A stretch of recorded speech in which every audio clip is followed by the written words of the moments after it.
doesn't have any mandatory evacuations in place, but you could go to the First Bank Center. All right, we want to get back over to Louisville because so much has happened there, and it continues to happen. Kyle Clark is joining us now, and this sadly is this scene near Davidson Mesa that we watched happen a few minutes ago. Kyle, I can't imagine watching this. Yeah, Tom, this is heartbreaking. We're watching the loss of what appears to be a number of people's homes at once along McCaslin near Washington in Louisville, and you hear the booms and the pops of things inside those buildings going up in flames. It's difficult to tell now because of the volume of smoke that's blown between us and the firefight, but within minutes ago, firefighters were putting a lot of water from a ladder onto one of the homes that is fully engulfed, trying to get it to stop before it spreads to other homes. The fire is moving eastward, which is moving into the more heavily populated part of the neighborhood.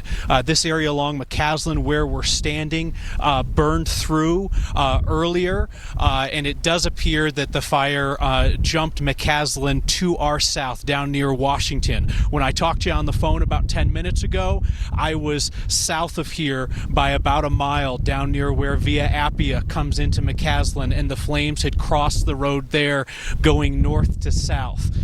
The winds are kicking west to east here, where again there are several structures burning with no attempt by firefighters to save those. Those are the ones that are more removed on the west side of McCaslin. To the east side of McCaslin into the neighborhood, that's where you see firefighters making their stand, where it appears that a number of homes have already been lost, but they think they might be able to stop the fire's advance here.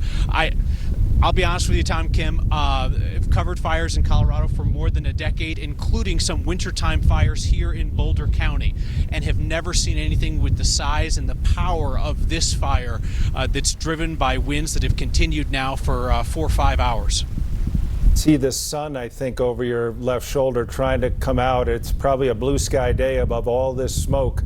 But that scene there, that is the Davidson Mesa trailhead. So devastating. So bad, so hard to watch. Kyle, we'll look forward to talking to you in just a couple minutes with more on what's happening there. It is, this has been a very difficult afternoon because you watch this play out from a bit of a distance, and then every now and then you see that individual moment that reminds you that each of these homes, each of these cars, each person you talk to stands for so many. And the danger that is out there today that is not really starting to tamp down. The danger exists and might even be thriving in the afternoon winds up in Boulder, in and around that area. You've touched on this, but you think of the families and everything, and here we are just a few days past Christmas. I mean, many of them are off, kids are out of school, you're planning other activities. Nobody expected anything like this, and it's at that moment that you realize things don't matter. We've been talking about this, we've been hearing people, but that panic of just getting the people that matter most to you together and to a safe spot. I want to get to an update now because just a couple of minutes ago, the Boulder Office of Emergency Management sent out a new evacuation map for the area of the Marshall Fire. Of course, that's the one right there at McCaslin and 36. It's forced the evacuation of Superior and Louisville already. But there you see the actual map of evacuation orders at this point. If you're on the fringes of that map, you may very well want to consider yourself pre-evacuated. That top middle green dot, there you see the Davidson Mesa trailhead. That's right where Kyle Clark and Chris Hansen are. Gives you a good idea. He talked about that wind moving the fire, and it gives you a good idea of where that is, not to mention some of the golf properties. The Coal Creek golf course is by that red dot on the lower right part inside the box. And look at all those large businesses in between there. I mean, people were shopping and doing other things today. Yeah, you have Flatirons right there, and of course that kind of a facility. McCaslin Boulevard. But inside of that box, we're talking about more than 30,000 people who live there, many who work there, and it gives you a good idea of just how complicated people trying to leave suddenly has become as many people get stuck in traffic. And we want to get out to Nelson Garcia, who is with the fire marshal for Mountain View, trying to give us a little bit more information about what the plan is, how they wrap their arms around this massive fire. That's right, Kim. I'm standing out here where Flatiron's Crossing, where they are staging crews from different agencies out here to get ready to fight the fire. I'm standing here with Deputy Fire Marshal Michelle Kelly from Mountain View Fire. Michelle, what can you tell me? What is the latest that's going on right now? Yes, so we are having continuing fire advancement due to embers and the wind erratically pushing the fire. As you can see right now, the wind has shifted directions again. It is still strong, and that does pose some issues. We do have some homes that have been affected by the fire. Estimated acres are 1,225 acres and 30 to 50 homes involved in one way or another with the fire at this time. We do have resources from all along the Front Range as well as some of our mountain communities who have arrived and are assisting us, and we do have firefighters engaged actively with both structure and wildland operations.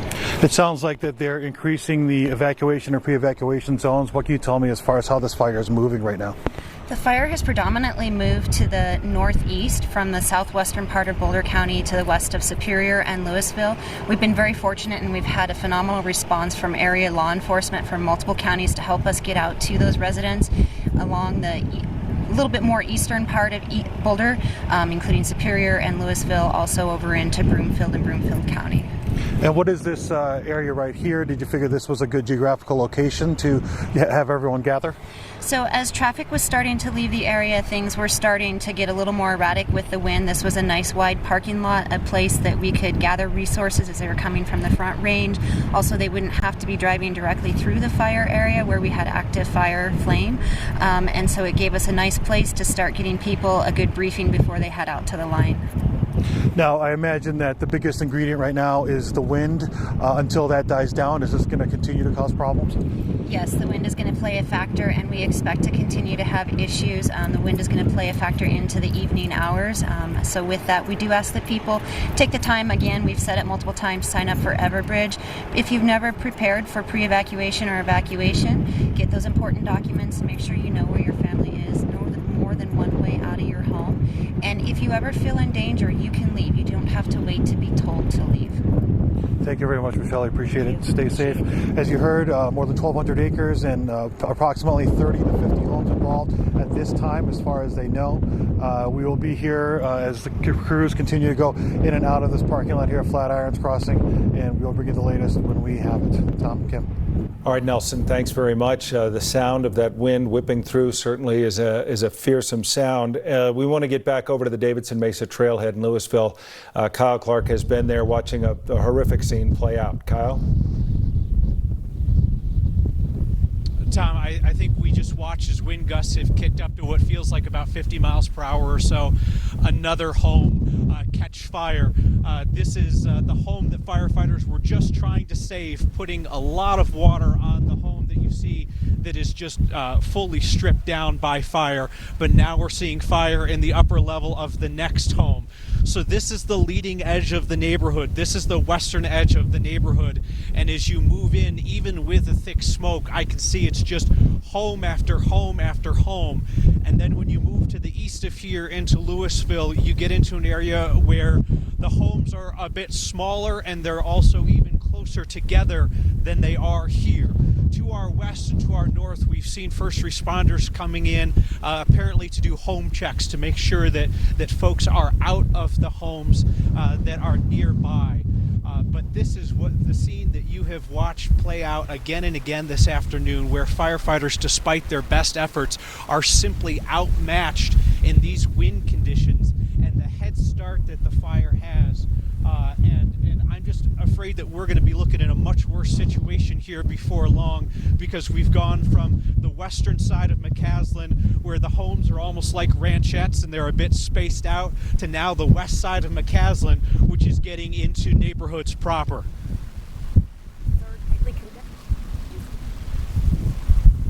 And Kyle, these homes are tight and condensed. I mean, they're neighborhoods where you walk across the street and you greet your neighbors. That's the most terrifying thing. We saw the number of fire crews that had met at that location where Nelson is. So they're there, but as Kyle's pointing out, it's the wind they can't beat. Well, it's sad to see what Kyle is talking about there at the Davidson Mesa Trailhead, because it looks like predictability now.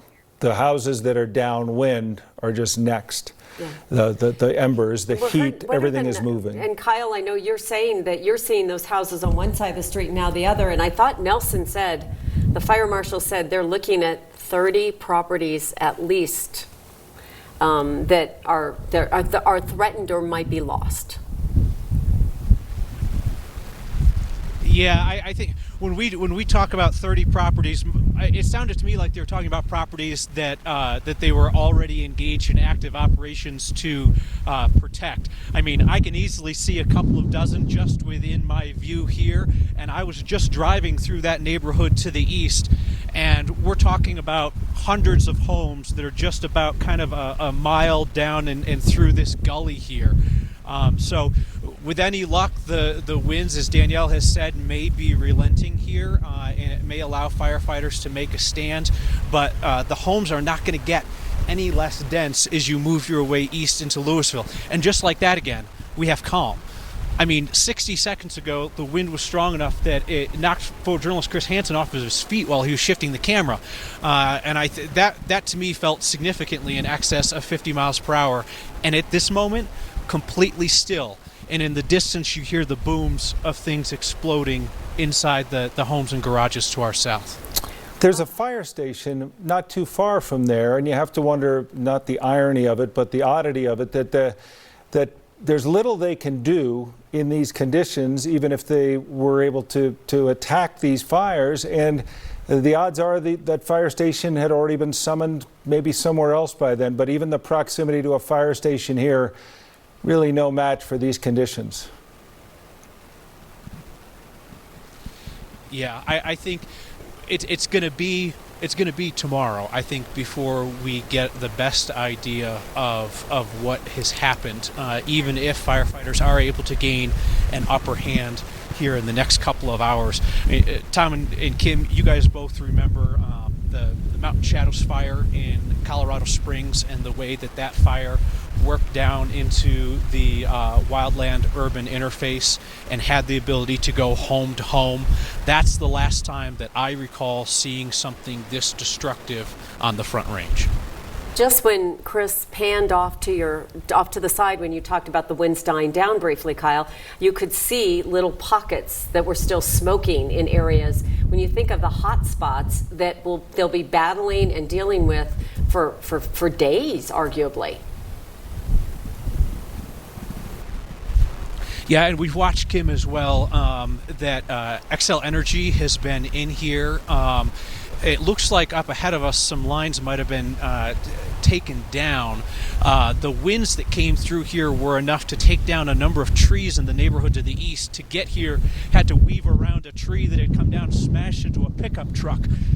So there were incredible winds in here, and in fact Xcel Energy was in the area and they raced out probably about 10 minutes ago to go attend to something else, but my guess is they're trying to cut power to make the firefighting safer and to keep additional problems from happening.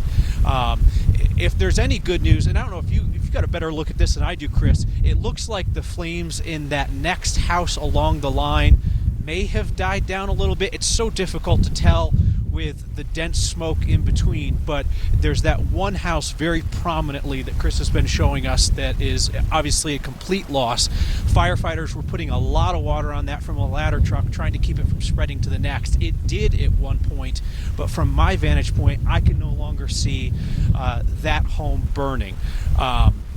One piece of good news, despite the fact that this is obviously one of many fronts that firefighters are very focused on, we have not seen a rapid spread from the west to the east side of McCaslin. It appears that they are trying to make their stand right here before it can get into this neighborhood. We watch these stories unfold, and sometimes we do it from 30,000 feet. You're a quarter mile from a neighborhood's disaster, a neighborhood tragedy playing out in front of you. And it's unfair to ask, but the concept being, as we've watched this now happen for some 4 hours, are we still at the beginning? Or are we in the middle of this? Or maybe are we at the end? But it's really hard to understand where we are because this is so vast. Yeah, I mean, Tom, the winds right now and the fact that we don't have moisture coming in overnight suggests that this certainly isn't the end. And I guess the best we could hope for is the middle. There, the smoke's cleared again, and we can see firefighters putting some water on those neighboring homes. As the smoke clears, we can tell that yes, there is another home in that line that's been lost, and firefighters are they're launching water into the wind as the winds blow west to east, trying to get water onto that home. This is a hell of an effort that they're putting up right here as these winds gust easily in excess of 50 miles per hour, and it is really just home to home. Here comes Mountain View Fire coming in. There was an ambulance, I believe, from Louisville that came in just a moment ago. And Tom and Kim, I mean, homes are homes, and people love where they live, but life can't be replaced, and you just hope that all the folks who live in those homes were the people that I passed as they were headed out of this neighborhood. There were thousands of people headed out of Louisville, both east and west on South Boulder Road, just trying to find some way out of the danger to the south. So you hope that every single one of those homeowners heeded the warning and got out. And these are the times when we hear these stories of how we take care of each other, where you check on the neighbors around you, and given the nature of this and how quickly it was moving, hopefully everybody got the chance to do that. But I think they felt this wind and the dryness. I mean, goodness, we've been talking about watering your trees just to save a tree. And then this is a whole new perspective. Well, we're 4 hours in now, and you just think of how sudden we went from a windy day to here we are 4 hours from a major disaster playing out in and around Boulder County. And with that in mind, the governor has declared a state of emergency due to those fires in Boulder County. He says that allows the state to access to disaster emergency funds to support the emergency response efforts in Boulder, as well as the state resources, including the use of the National Guard, Colorado's Division of Fire Prevention, and as well as control and activation of the state's Emergency Operations Center. So any and all help needed will be coming from the state. The question is, will it be enough, and will it be soon enough? We want to remind people that also the First Bank Center in Broomfield is another evacuation site if you're able to get there. Broomfield is not having any evacuation, so they're able to open that First Bank Center if you need to find a place to go. When we talk about those homes and those lives and this place, how many times have we reported that Louisville was ranked one of the best places to live in America? I know it's been in the top 10 many times, so you think of what a great special place it is and how heartbreaking it is for people to watch this. We do want to talk a little bit more about these evacuation areas. Again, you can go to any of these sites depending on what you need. When we talk about large animals, a lot of people out here have horses and cows and llamas, everything. That's the Boulder County Fairgrounds, the YMCA Arapahoe Branch, South Boulder Rec Center, and the Longmont Senior Center. We're flipping that, although we're just getting word the South Boulder Rec Center, they are now switching that. The North Boulder Rec Center will be that, as well as not on the map, what you just talked about, the First Bank Center as also being a place to go. We've been talking about the evacuation orders. Clearly, if you're watching these pictures and you are near an evacuation ordered area, you might want to be very well prepared to order as well. The areas in red need to evacuate. That's the official evacuation area as of about 20 minutes ago. Areas just north of South Boulder Road between Cherryvale and 76th up to Arapahoe Roads, that is pre-evacuation notice. You can see these areas on both sides of Highway 36, the Boulder Turnpike. Flatiron Crossing, the big mall there, is in the evacuation area. You can see how close it is to the eastern edge of Boulder, but we've been talking about that area of US 36 and McCaslin and all those businesses that are there, as well as all the people who live in that area, and still just trying to understand where we stand and the timeline of this. Will we look back at this and say this was just before things started to settle down, or will we say, oh my goodness, it just kept going and going? Yeah, that's what we're hoping, Kathy, that we're going to see an end to these winds. You just think about what the firefighters doing. They've got to be praying for the winds to slow down as well. Yeah, Kim, we are in the midst of a historic wind event here in Colorado along the Front Range. And as we look just to the northwest of the studios, that smoke plume is clearly evident out there. We've had pockets of wind blowing from 110 to 115 miles per hour this afternoon, taking down power lines in and around the Boulder area, which sparked the two fires fires. That smoke plume is clearly visible from downtown Denver, and travel not advised into that area as fire managers are trying to get a handle on these two grass fires. We're monitoring the winds right now, which have blown anywhere from 45 to 75 miles per hour in the last 20 minutes out of the west and southwest. And we're watching as the high wind warning now extended up into southeastern Wyoming will continue until 11 o'clock tonight. Now the sun sets at 4:44, and within the next hour to 2 hours, we should start to see those winds decrease a bit. They won't become completely calm, but after sunset, we will start to see those winds come down a bit. Right now, we're still in the 25 to 40 mile per hour zone with gusts to 80 in that area shaded in purple to the south and west of Denver, extending up into Wyoming. The peak gusts so far coming in from Rocky Flats at 115 miles per hour. White Ranch open space winds to 100.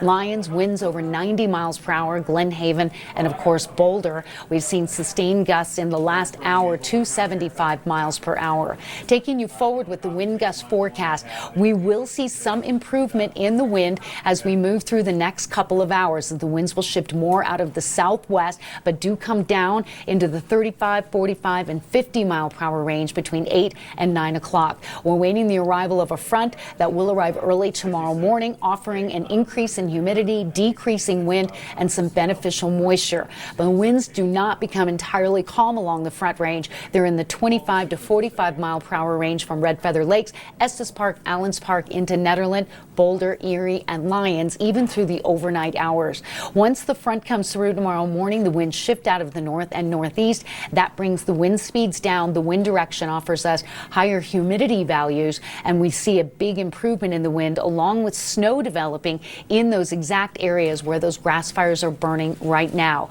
The snow will begin up there tomorrow morning around 7 or 8 in the morning and then continue to progress southward into the Denver metro area throughout the day. So there is some relief coming in the form of cooler air, higher humidity values, and decreasing wind, but not in the short term. In the next 2 hours, as the storm begins to approach Colorado from the west, the winds do continue quite gusty from the surface all the way aloft, and it's going to be another 2 hours before we start to see those winds decouple, come apart a bit as we start to see some improvement in that wind forecast. These are all advisories for snow across the Intermountain West. Another piece of this story is the really cold air that's coming in, some of the coldest air of the season for the holiday weekend, and we do have wind chill advisories going out for portions of eastern Colorado. Denver is now under a winter weather advisory for 3 to 6 inches of snow for tomorrow.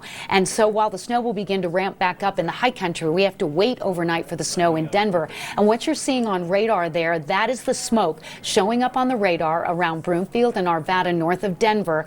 That is the smoke that is extending south of Brighton and south of the Keensburg area. That smoke is so dense, it's being picked up by our radar. And so the winter weather and travel advisories will make for dangerous travel into the high country tonight, you guys. And we are going to see that snow really ramp up overnight in the mountains, and the wind up there will create areas of blowing snow. So Kim, Tom, over the next 2 hours, we'll really start to see some improvement in the wind in the foothills, but it won't become entirely calm until sometime tomorrow with the arrival of that front. It's a hard truth that it's just going to keep blowing for a while because it is not what anyone wants to hear right now. We'll look forward to that snow when it does get here. We talked about people needing to move, not just evacuations. UC Health confirming the 9 News. 6 patients have arrived at the UC Health in Broomfield because of injuries from the wildfires. We don't know the extent of their injuries. It's hard to say what that might have been. I mean, there have been accidents and all kinds of things while people are trying, car accidents and truck accidents and other things, trying to get out and trying to leave in some of these areas. So, but Kyle Clark has been in this area in Louisville where you have seen families' homes go up right now in flames and a lot of smoke, and firefighters doing their best against the wind to get water on these structures. They're trying their best, Kim, because they know what's at stake, and they know that that the houses only get more dense to the east of here. The wind has shifted slightly, and it gives us a little bit better view of what's going on. And sadly, we can tell that that house that we thought was threatened has now gone up completely.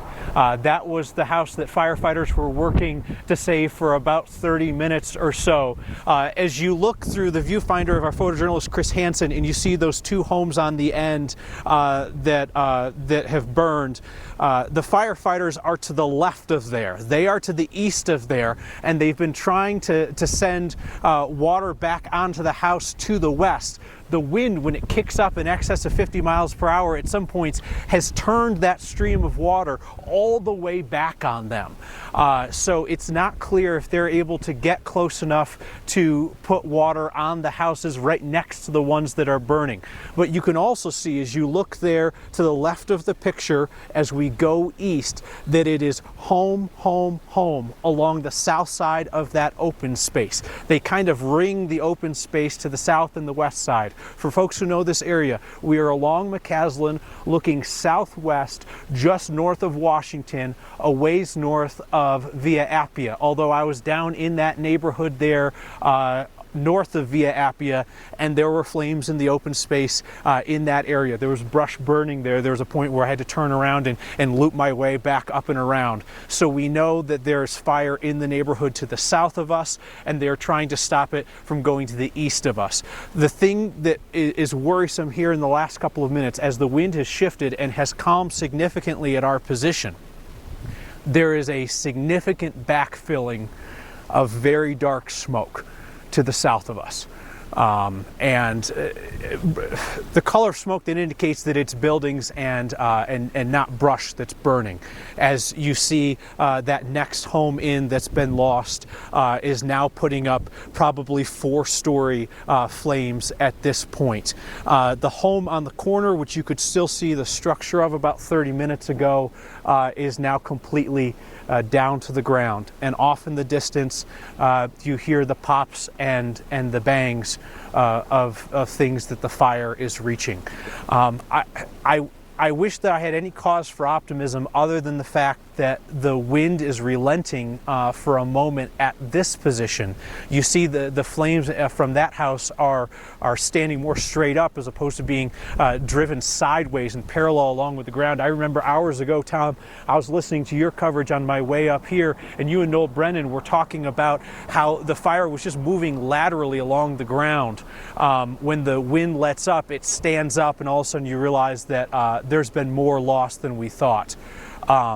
At this point, there's flames just piling off of that house at this point, and you can see from the color of the smoke that there's new material that's going up. This is just, I mean, it's heartbreaking anywhere that this happens, but the fact that this is happening here means, Tom and Kim, that I think that there are going to be a lot of folks who suffer loss in this, and I, you know, I don't know what to say. You hope that every single person heeded those warnings and got out, because at least for this neighborhood, there was warning. The time between which Louisville was evacuated and the time that the fire crossed McCaslin, there was a good bit of time if people got the message, and we have witnessed from this position law enforcement going door to door to make sure that folks are out.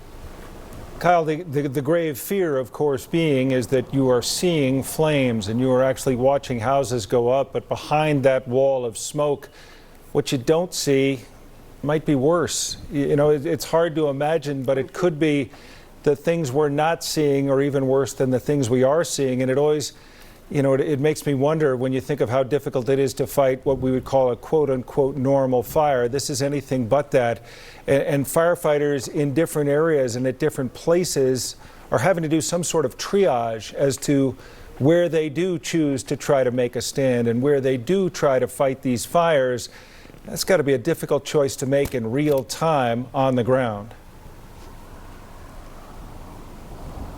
Yep, and it's clear, Tom, that they have chosen this point here on the east side of McCaslin, just on the edge of Louisville, as one of those places where they're going to try to make a stand. We have only seen units go in. We've not seen units go out. Now, that said, they could have gone south of here, which at this point you can see, I would say we've got visibility of probably about 300 yards or so. I'd say it's roughly 3 football fields to those houses that have gone up there.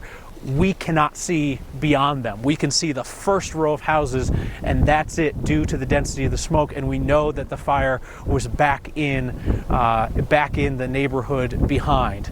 For the last 5 minutes, I haven't been able to see firefighters putting any water up high onto those homes in that row. It's possible that they're doing other defensive work there inside the neighborhood, but it was a really fruitless proposition when the wind was kicking up so high, because the water was just turned to mist and thrown back in their faces and thrown up in the air. And anytime the wind gusts, not only is it pushing the smoke, it's also bringing a lot of debris, small rocks and ash and pieces of brush and things like that. Well, these homes are raging. Some of the close-up shots that Chris Hansen has been providing there with you, especially off to the left, these apparently have already given up most of what they have to fight, and the ones on the left are just raging. And it's as we talk about, it always stands for something more than the house itself. It stands for a lot of people who are suffering today in and around Boulder County. Kyle, we'll get back to you in just a few minutes with more on a very sad situation playing out there right by the Davidson Mesa trailhead in Louisville. Yeah, you see that little walking path and